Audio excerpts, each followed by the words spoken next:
lagi universiti baru di Sibu yang dikenali sebagai University College of Technology Sarawak. Pemilihan tapak untuk membina UNIMAS juga mendapati ilham daripada Pehen Sri. Walaupun UPM telah bertapak lama di Bintulu, tetapi kepesatan pembangunan tidak serancak pembangunan Kota Semarahan. Kini Bandar Kota Semarahan mengorak langkah sebagai bandar ilmu di Sarawak. 5 institusi pendidikan dan latihan kini menjadi Kota Semarahan sebagai kampus operasinya. Selain UNIMAS, terdapat UiTM, Institut Pelatihan Perguruan Tun Abdul Razak, Institut Pentadbiran Awam Negara Intan, dan Institut Latihan Perindustrian ILP. Semuanya selaras dengan falsafah pembangunan Pehen Sri untuk memajukan Sarawak. Beliau berpandangan jauh dan meletakkan pembangunan modal insan sebagai asas dalam memajukan Sarawak. Tanpa penduduk yang berilmu, Sarawak terpaksa bergantung kepada tenaga pakar dari luar untuk memajukan negeri ini. Pehen Sri amat peka soal tentang membasmi kemiskinan dalam kalangan penduduk negeri ini. Beliau bukan berasal dari keluarga yang berada. Kemiskinan ialah sebahagian daripada darah dan kehidupan beliau. Oleh itu, agenda membasmi kemiskinan amat dekat di hatinya. Pandangan Pehen Sri bahawa pembasmian kemiskinan tidak dapat dilakukan sekiranya Sarawak tidak mempunyai modal insan yang setanding dengan negeri-negeri lain di Semenanjung. Pandangan ini bukan sahaja bernas tetapi tepat dalam mencorak perubahan.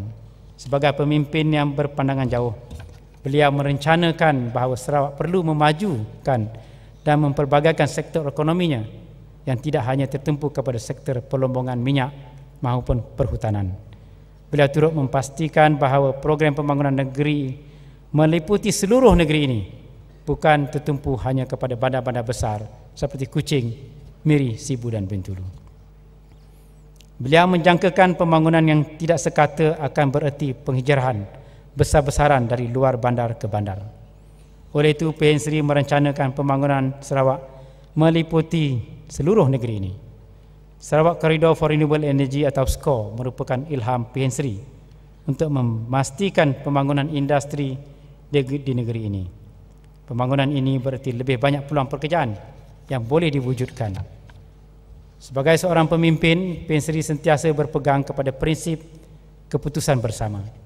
Semua keputusan dalam memajukan Sarawak dibuat dalam rundingan dengan pelbagai pihak yang berkepentingan. Ini untuk memastikan semua projek pembangunan diterima baik oleh semua pihak yang terlibat. Pehen Sri sentiasa memikirkan apakah langkah seterusnya. Semuanya tidak berhenti dengan skor sahaja. Pehen Sri sememangnya menitik beratkan soal keharmonian dan perpaduan dalam kalangan penduduk pelbagai etnik di Sarawak. Sarawak mempunyai lebih 30 suku kaum, dan untuk menyatu padukan rakyat pelbagai kaum ini bukan saja rumit, tetapi memerlukan penghayatan mendalam bagi menyingkap persoalan sebenar. Hari ini Sarawak ialah model sebuah negeri yang bertoleransi dengan penganut semua agama. Semua penganut bebas mengamalkan agama masing-masing tanpa gangguan dan saling menghormati. Dalam ucapan sudung yang amat berhormat Pehen Sri di Radio Sarawak pada 31 Ogos 1963, beliau berkata, "The backbone of any nation is the common people who work and labor for it. That is you and I, everyone in the country. A nation can only enjoy its independence if it has economic stability and fair share of prosperity for at least a great majority of its people." Kata-kata keramat ini kini menjadi kenyataan apabila seluruh Sarawak mengorak langkah sebagai sebuah negeri yang sedang pesat maju. Langkah demi langkah tetapi sentiasa padu ke arah pembangunan mampan dan berterusan. Mungkin ramai yang tidak tahu, tetapi Pehen Sri amat meminati Allahyarham seniman Tan Sri P. Ramlee. Bagi Pehen Sri, bakat P. Ramlee sememangnya mendahului masanya. Pada tubuh P. Ramlee terdapat bakat semula jadi yang tidak pernah dimiliki oleh orang lain. P. Ramlee bukan saja seorang pelakon, tetapi seorang pengarah filem, seorang karyawan, pemain muzik, penghibur dan pelbagai kebolehan lain. Kagum dengan kebolehan P. Ramlee, Pehen Sri sering mendendangkan lagu Hamidah, "Di manakan ku cari ganti," dan Gelora. Keunikan Pehen Sri ialah kemampuan beliau untuk mendendangkan lagu P. Ramlee bukan saja daripada gaya tetapi intonasinya sekali. Mungkin ramai yang tidak tahu juga, tetapi koleksi P. Ramlee yang dimiliki oleh Empen Sri sebenarnya lebih baik dan lebih lengkap daripada koleksi yang ada di Radio Television Malaysia. Beliau mempunyai koleksi persendirian semua lagu dan filem karya P. Ramlee. Untuk menggambarkan minat kepada seniman agung ini, beliau telah menamakan sebuah jalan berdekatan RTM Kuching dengan nama Jalan P. Ramlee. Sebuah studio di RTM Sarawak dengan nama Studio P. Ramlee.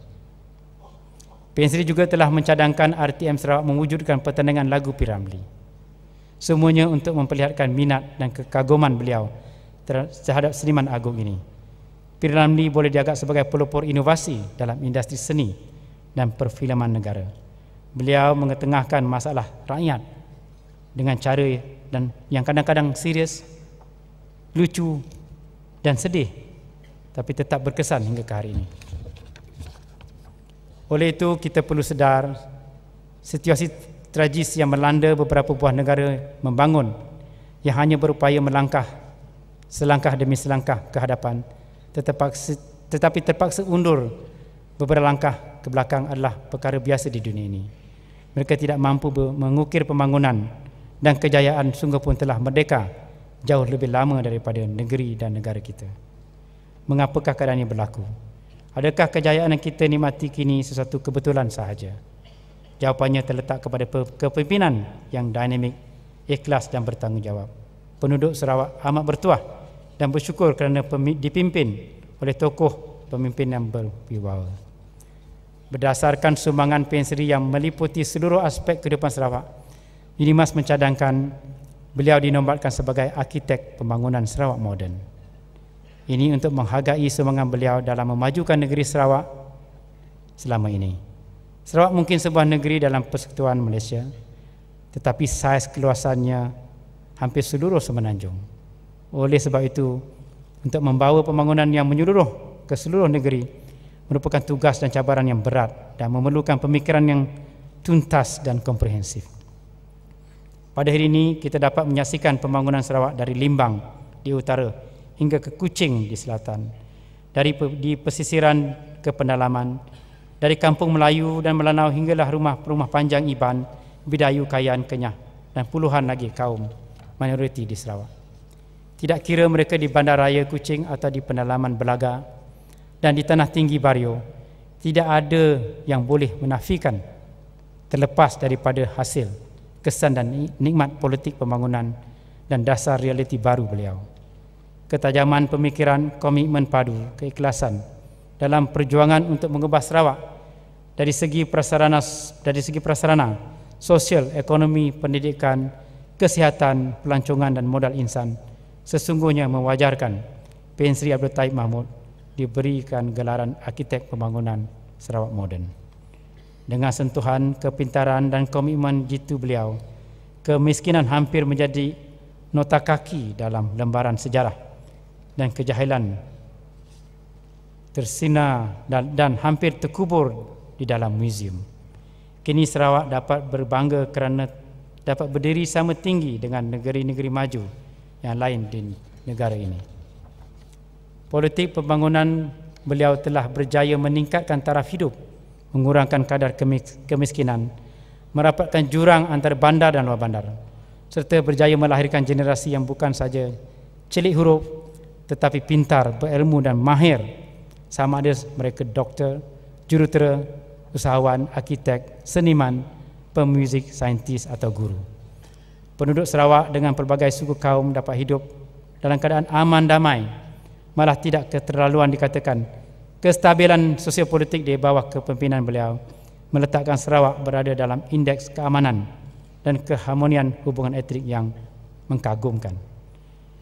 Jika dapat dirumuskan dalam satu ayat, kepimpinan Empen Sri dapat dikatakan kepimpinan dinamik yang memiliki ketajaman visi, bersalutkan keikhlasan dan komitmen padu untuk mentransformasikan Sarawak dan mengubah nasib penduduknya tanpa mengira kaum. Beliau pemimpin yang memiliki sentuhan kerakyatan, common touch, yang rela menghambakan diri selama hampir 50 tahun demi rakyat. Tanpa ragu-ragu, saya berani menyatakan bahawa Pancasila adalah umpama lilin yang membangkar dirinya untuk menerangi orang lain. Seluruh hidupnya adalah satu perjuangan yang tiada penghujung bagi rakyat. Sepanjang hidupnya, beliau telah bertekad dan berjuang untuk mengubah nasib rakyat dan negeri Sarawak. Bara dan gelora perjuangan beliau tidak akan padam. Justru anak emas Sarawak ini wajar diberi tempat sewajarnya dalam lembaran sejarah Sarawak. Keikhlasannya dalam menjalankan tugas bukannya dengan harapan supaya beliau diberi sanjungan dan penghormatan. Tetapi kami di Universiti Malaysia Sarawak berpendapat bahawa sudah sewajarnya beliau diberi penghormatan dan pengiktirafan yang setimpal atas sumbangan bakti dan penghormatan selama ini. Anugerah ijazah kehormat Dr. Falsafah dalam bidang kajian pembangunan adalah untuk memberi pengiktirafan kepada pengertian kecemerlangan dan kepimpinan yang akan menjadi contoh dan inspirasi kepada komuniti universiti serta negara dan rakyat seluruhnya. PN Sri Abdul Taib Mahmud memenuhi ciri-ciri kecemerlangan kepimpinan dinamik yang berjaya, membawa pembangunan signifikan dan sebenarnya bukan saja memberi impak kepada universiti, malah kepada penduduk Sarawak, malah di peringkat nasional. Kepimpinan berteraskan falsafah serta komitmen untuk membawa transformasi pembangunan kepada masyarakat berbagai kaum dan negeri ini seharusnya layak menjadi model untuk dicontohi generasi kini dan akan datang. Oleh itu, sewajarnya beliau dikalungkan anugerah ijazah Doktor Falsafah dalam bidang kajian pembangunan sebagai tanda kasih dan penghormatan ikhlas setinggi-tingginya daripada kami di Universiti Malaysia Sarawak kepada Yang Amat Berhormat Ketua Menteri Sarawak PN Sri Haji Abdul Taib Mahmud atas pengorbanan dan kejayaan beliau membangunkan negeri Sarawak. Sekian, terima kasih.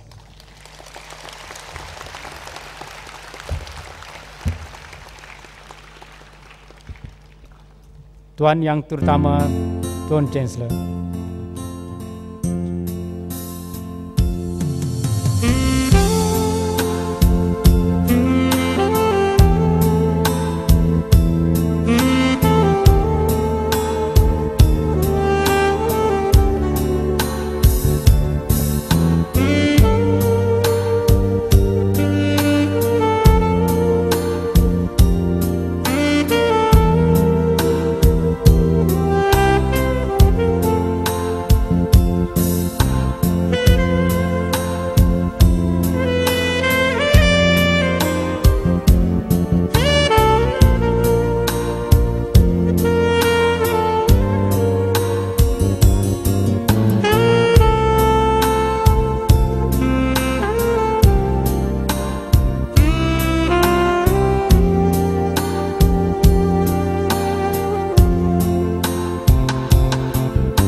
Tuan Yang Terutama Tuan Chancellor, saya dengan segala hormatnya mempersilakan Tuan Yang Terutama Tun untuk menganugerahkan ijazah kehormat Dr. Falsafah Kajian Pembangunan kepada Yang Amat Berhormat P.H. Sri Haji Abdul Taib Mahmud.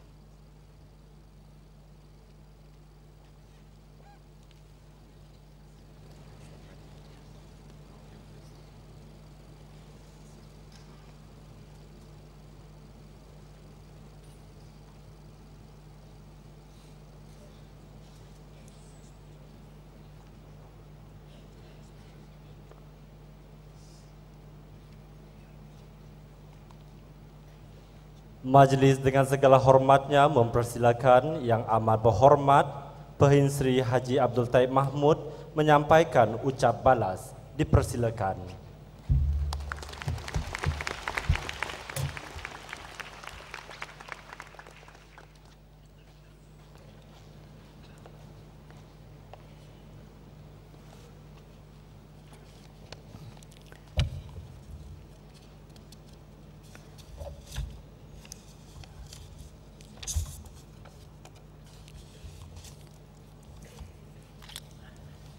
Tuan Yang Terutama Yang di-Pertuan Negeri Sarawak, Tun Datuk Petinggi Abang Haji Muhammad Salahuddin selaku Chancellor Universiti Malaysia Sarawak, dan yang amat berbahagia Tuan Puan Datuk Petinggi Hajah Nurkiah, Yang Berhormat adik aku Tan Sri Datuk Petinggi Alfred Jabu, Engkau Biniya Datuk Seri Ampiang,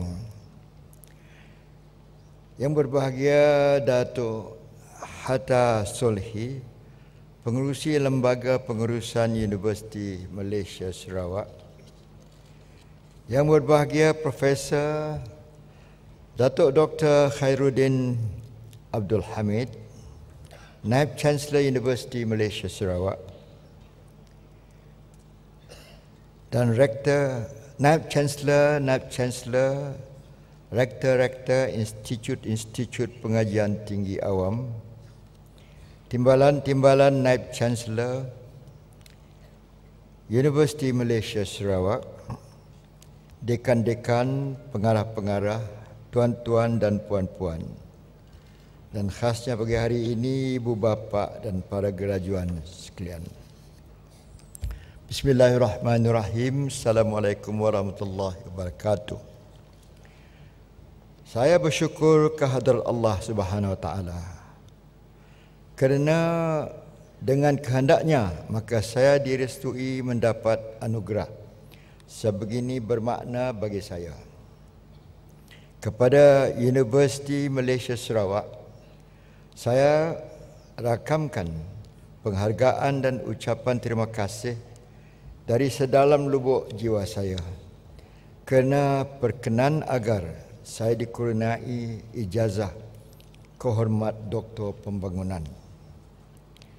Terima kasih kepada Ayahanda Tun Yang di-Pertua Chancellor atas penganugerahan ini.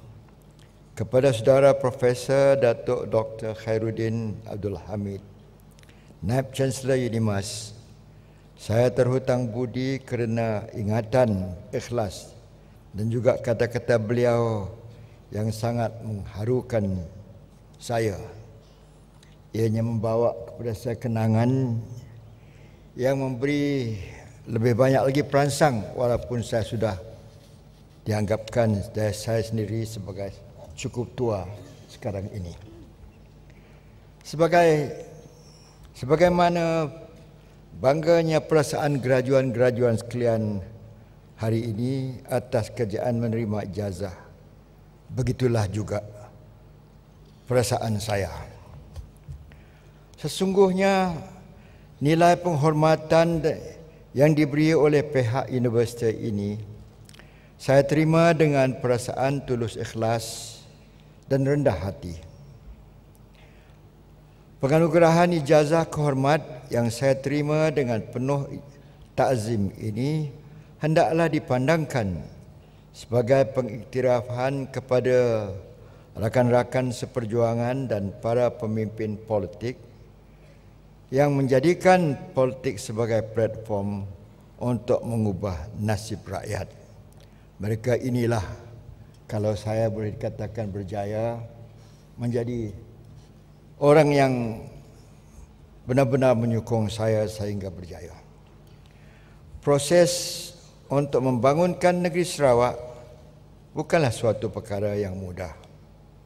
Cabaran datang dalam 3 bentuk utama, iaitu dari segi prasarana, segi modal dan juga ideologi dan kerjasama sesama sendiri.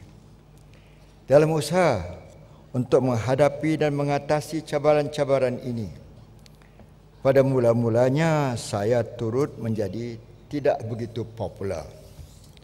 Seperti banyak orang yang mula-mula masuk politik dalam rakan-rakan pemimpin yang lain. Melalui konsep dan cadangan yang saya coba perkenalkan untuk membangunkan Sarawak, bumi yang saya sangat cintai.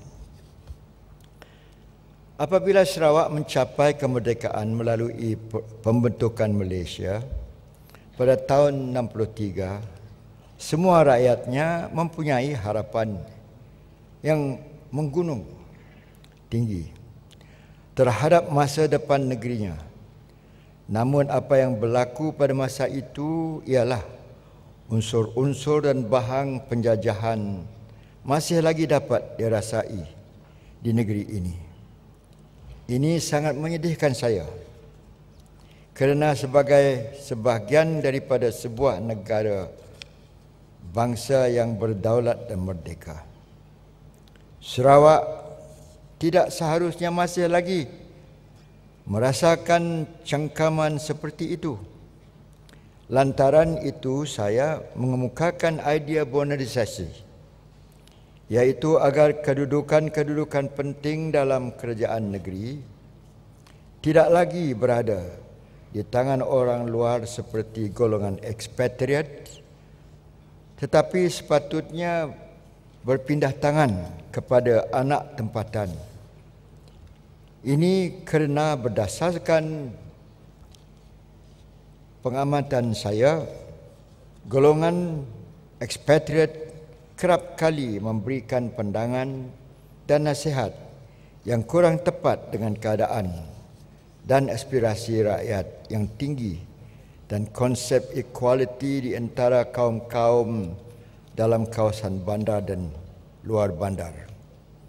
Gejala kurang sihat ini seharusnya dihentikan sekiranya kita ingin terus membangun.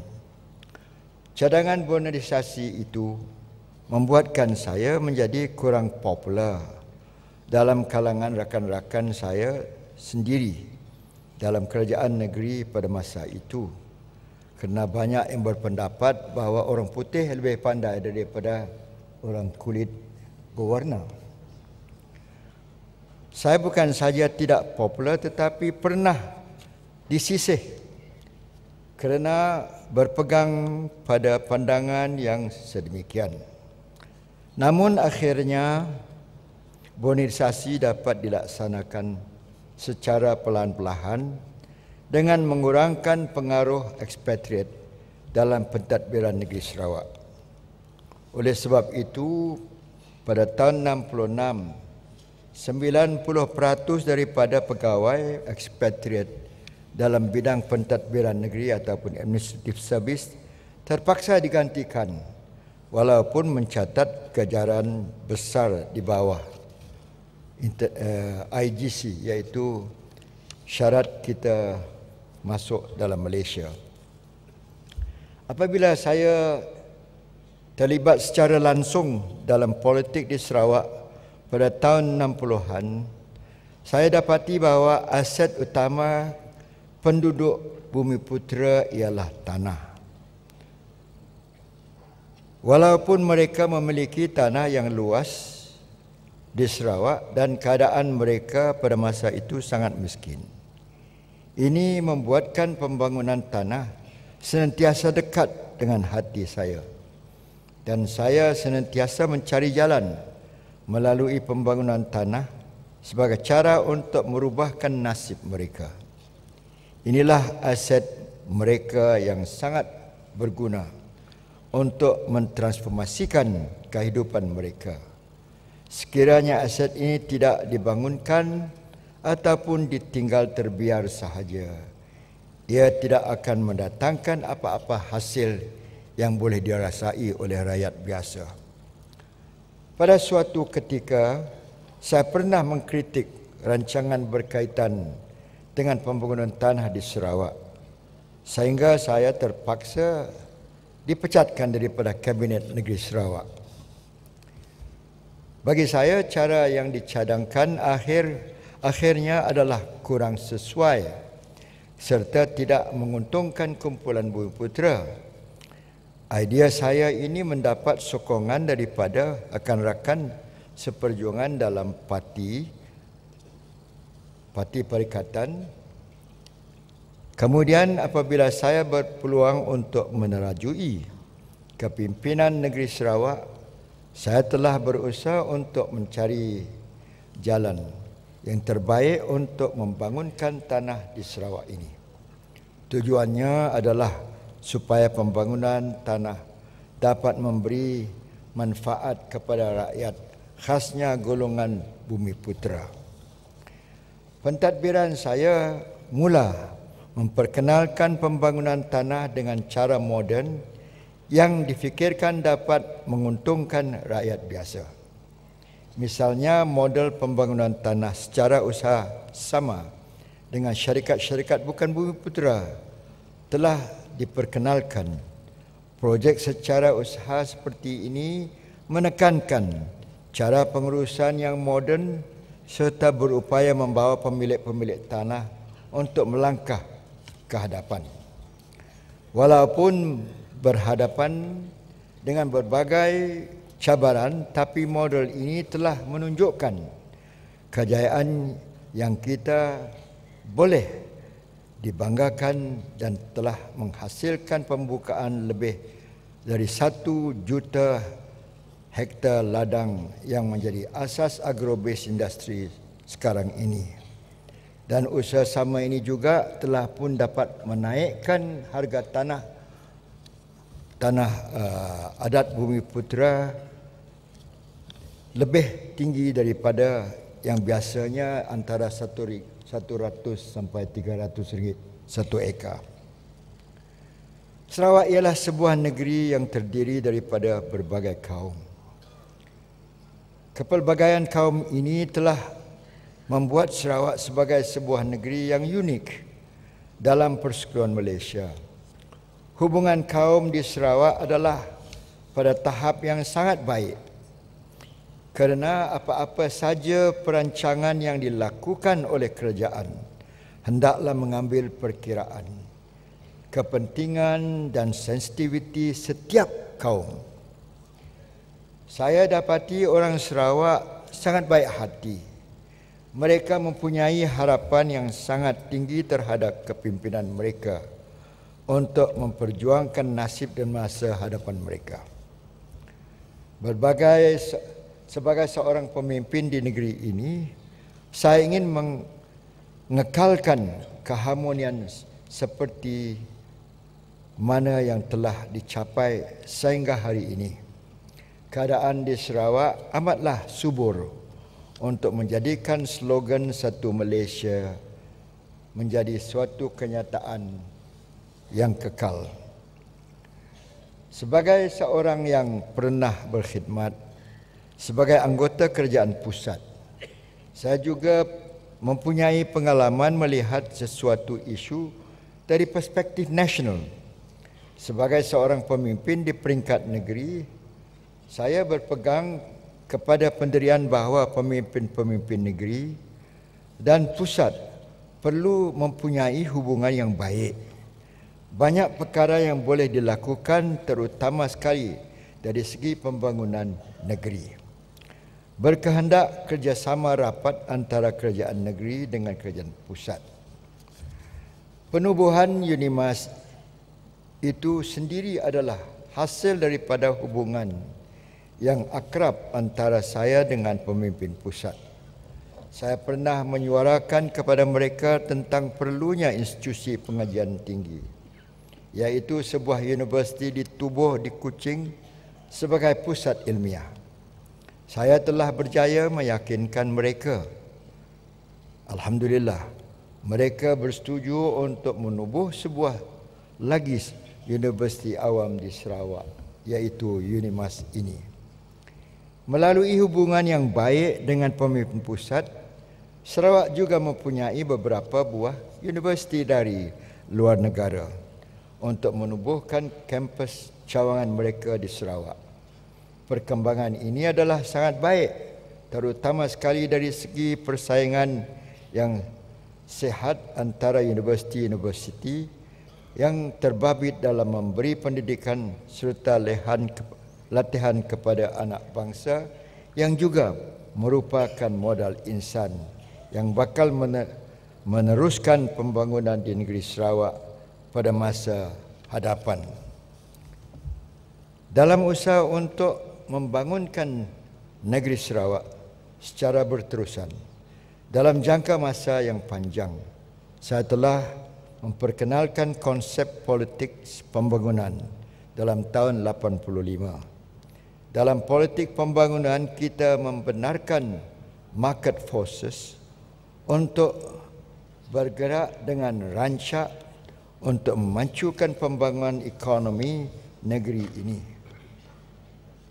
Tetapi oleh sebab penduduk Sarawak di luar Kuching, Sibu dan Miri bertaburan di kawasan seluas 125,000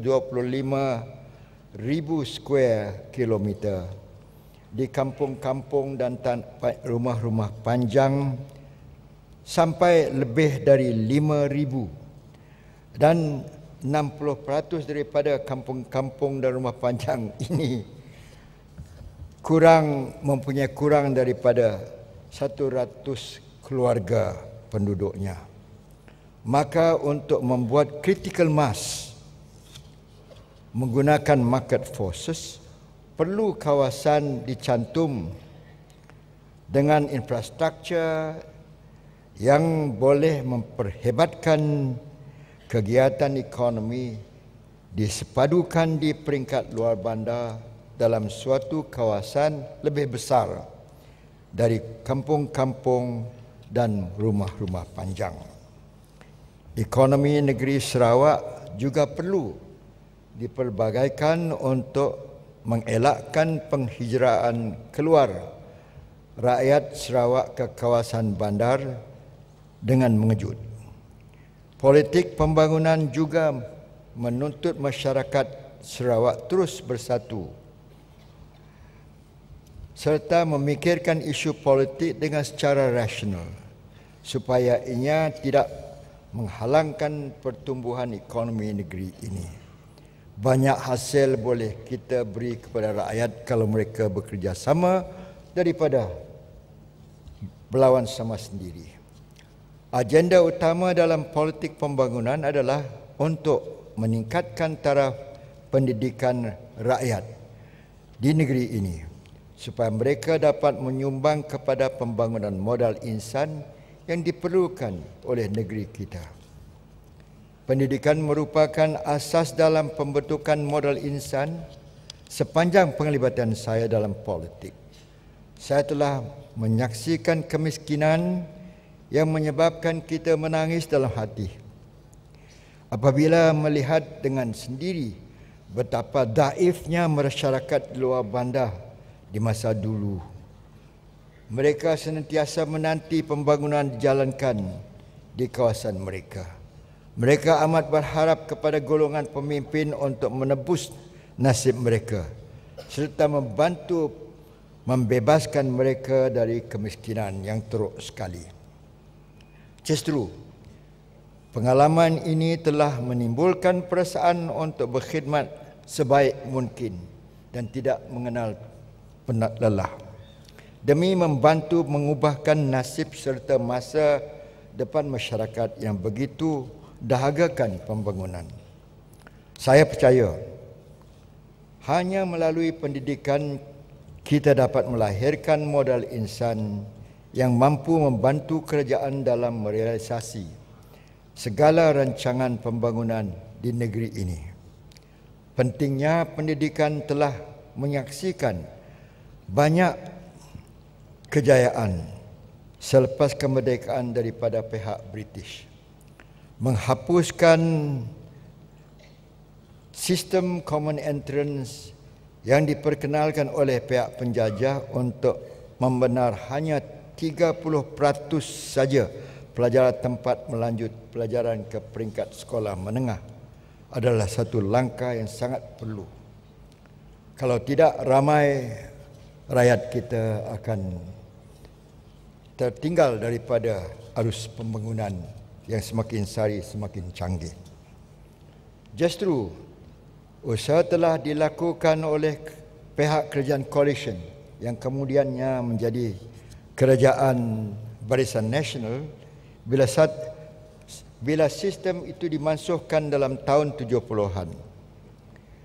Lebih banyak sekolah untuk menampung bilangan pelajaran makin bertambah ini terpaksa kita buat di bandar dan di luar bandar dengan program yang mengejut.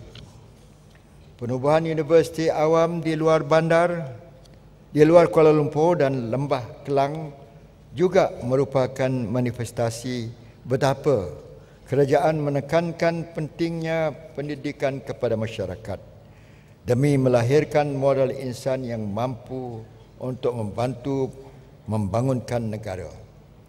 Penubuhan UNIMAS pada tahun 92 merupakan salah satu usaha kerajaan untuk meningkatkan kualiti modal insan di Sarawak demi memenuhi permintaan pasaran semasa. Saya turut berbangga dengan pencapaian UNIMAS ini kerana telah berjaya melahirkan graduan-graduan yang berkualiti sejak penubuhannya 20 tahun dahulu. Syabas. Generasi muda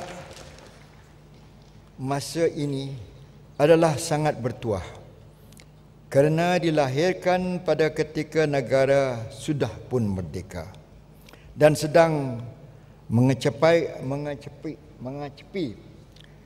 arus pembangunan yang pesat. Pembangunan yang dikecapi pada masa ini seharusnya dimanfaatkan sepenuh-penuhnya oleh golongan muda untuk mencapai lebih banyak lagi kejayaan di masa hadapan.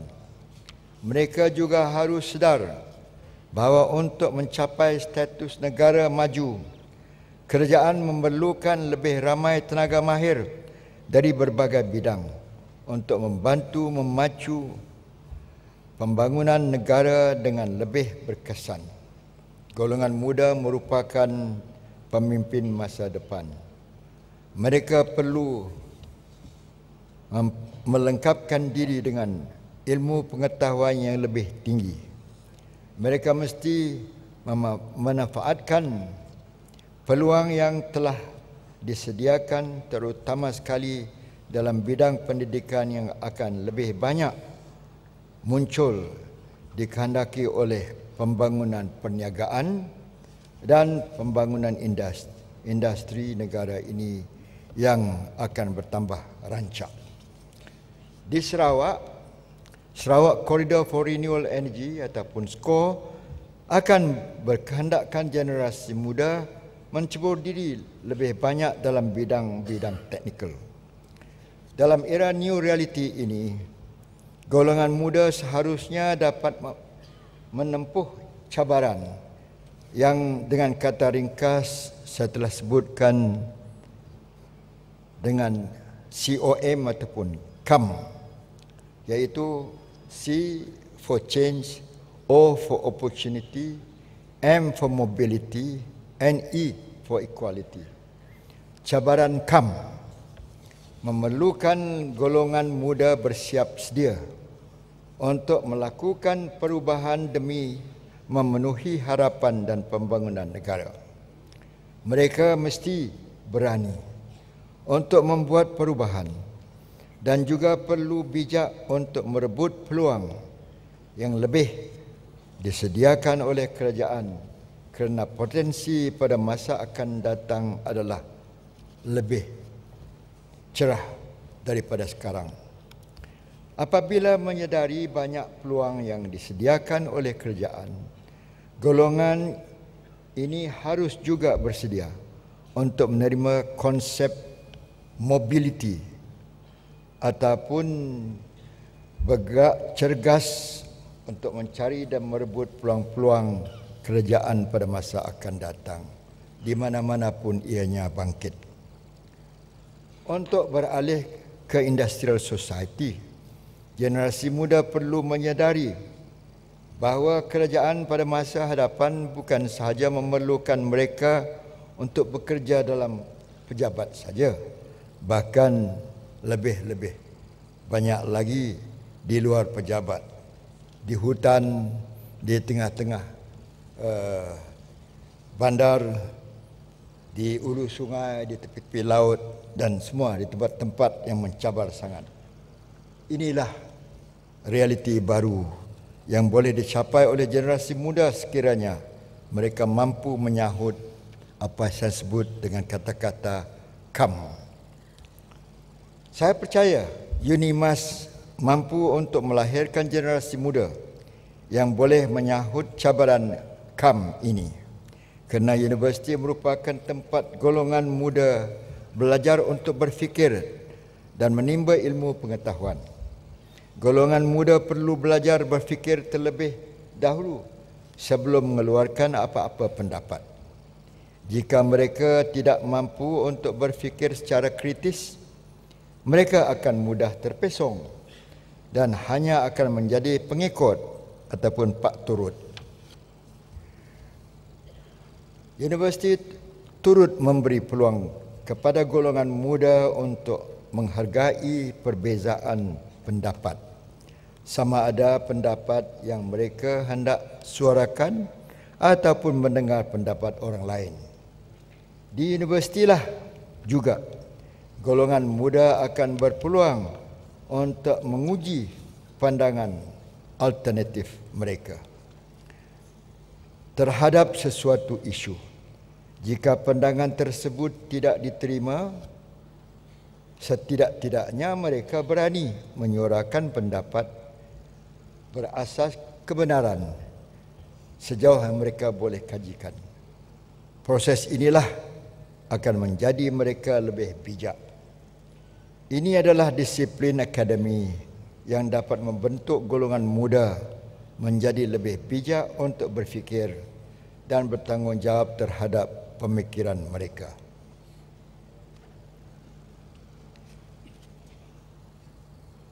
Saudara-saudara graduan sekalian, di sini saya ingin mengambil kesempatan untuk mengucapkan tahniah kepada anda sekalian yang akan menerima ijazah mereka pada konvensyen kali ini. Tahniah. Segala penat lelah selama menimba ilmu di UNIMAS berakhir dengan kejayaan untuk menggenggamkan segolong ijazah. Anda merupakan harapan dan bunga bangsa dan bakal menjadi pemimpin yang turut menyumbang kepada kemajuan negara. Transformasi yang lebih canggih bergantung kepada anda mengenai kejayaannya. Kepada UNIMAS, saya juga mendoa agar universiti ini akan terus mengukur banyak kejayaan dalam berbagai bidang dan mencapai wawasan serta impiannya untuk menjadi universiti terbilang di persada antarabangsa.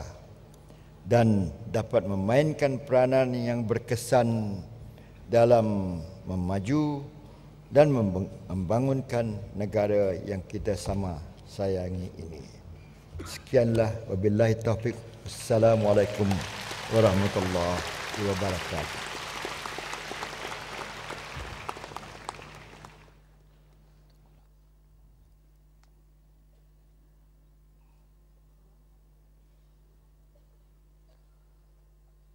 Majlis merakamkan ucapan ribuan terima kasih kepada penerima anugerah yang berbahagia Naib Chancellor dan Tuan Yang Terutama Tun Chancellor di atas penyempurnaan penyampaian anugerah ijazah kehormat Dr. Falsafah sebentar tadi.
Majlis diteruskan lagi dengan penganugerahan ijazah sarjana dan kedoktoran. Dipersilakan Pemangku Dekan Pusat Pengajian Siswazah, Profesor Dr. Ernest Cyril Diran.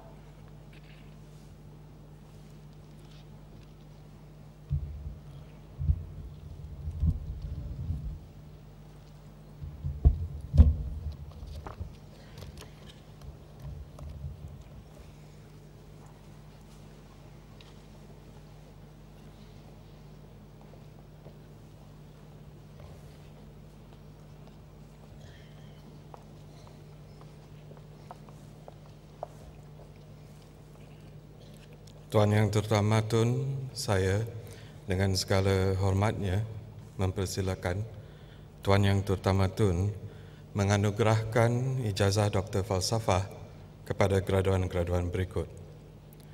Fakulti Ekonomi dan Perniagaan, Bidang Kewangan dan Perakaunan, Do Tin La.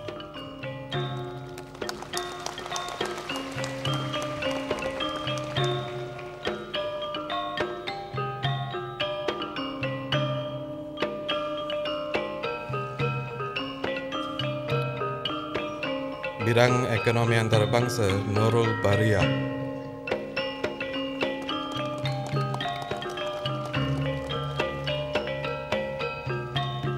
Bidang Keusahawanan, Muhammad Khalid.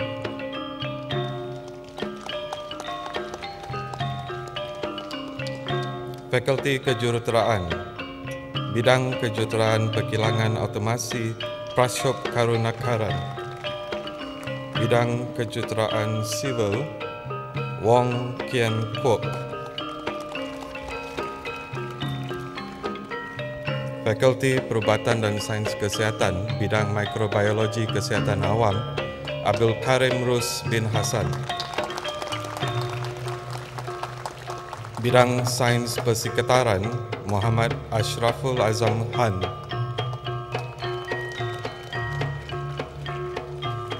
Fakulti Sains Sosial, Bidang Sains Sosial, Tamrin.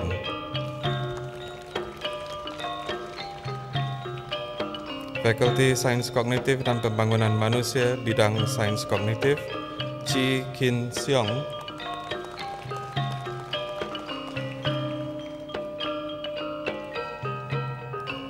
Wee Kim Tek. Bidang Pembangunan Sumber Manusia, Siti Mariam Abdullah. Fakulti Seni Gunaan dan Kreatif, Bidang Seni Reka Perindustrian, Imran bin Abdullah.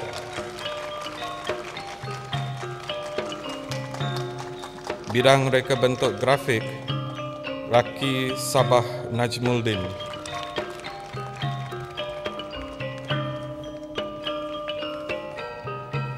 Tuan Yang Terutama, Tuan Yang Terutama Tun, saya dengan segala hormatnya mempersilakan Tuan Yang Terutama Tun menganugerahkan ijazah sarjana kepada graduan-graduan berikut. Fakulti Ekonomi dan Perniagaan, Bidang Ekonomi, Maggie Tang Mei Jin.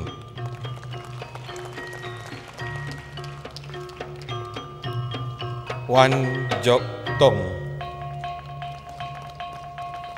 Sarjana Pentadbiran Perniagaan Korporat, Alice Kon.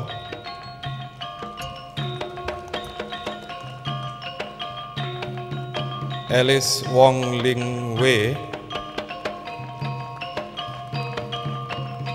Ellen Ling Han Wei. Aniza Baizura binti Arifin.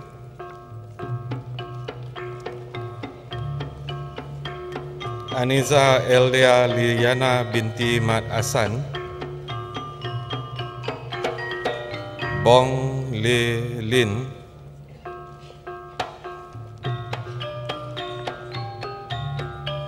Caroline Amy Tion. Catherine Tiu Siu Juan.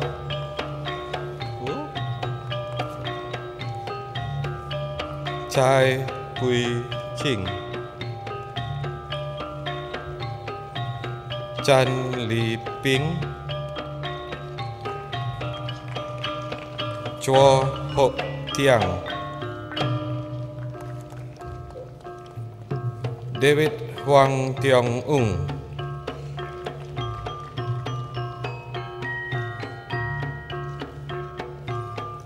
Adria Anak Mandak.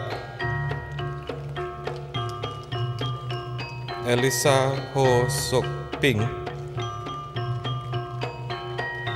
Feroz Hayat Khan bin Gamash Khan. Verna Azura Eka Putri Marzuki. Heidi Chua Sin Ai, Helen Lee Hui Hui,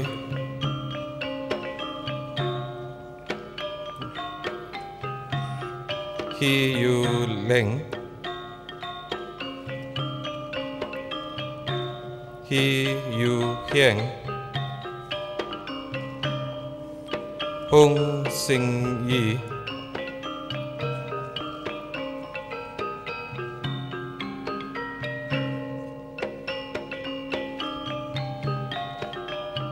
Jacqueline Lau Siu Xiong,